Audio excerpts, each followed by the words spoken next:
guys, today I want to share with you my experience with the Porsche Cayenne Turbo. When I bought this car a year ago, I had some issue with the vibration on the engine, and that was doing only when the temperature raised to 200 degrees.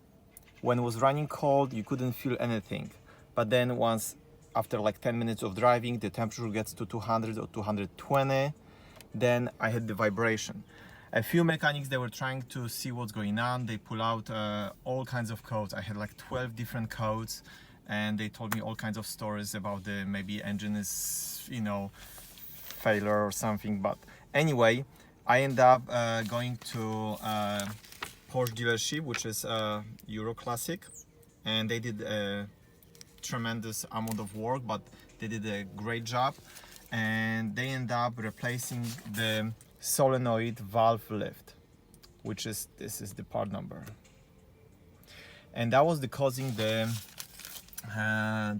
of the vibration. Let me show you, where is that? And actually they had to replace it on both sides. They replaced it once first on here, and this is behind, basically behind this cover, behind the valve cover gasket, behind the engine, so it's really hard to get there.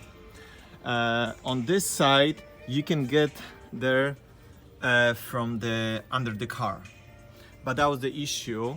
So they replaced it one side and the car was running fine, and then they replaced it a few weeks later. They replaced the driver's side, and that was almost a year ago, and it never happened again. So both of them, they were replaced.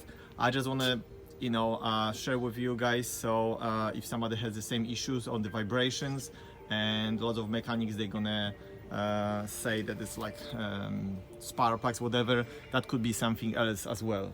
Like in my case, that was that solenoid valve lift. So this is it, and if you guys have any questions or comments, please let me know. And thanks so much for watching, and please subscribe. Thank you so much.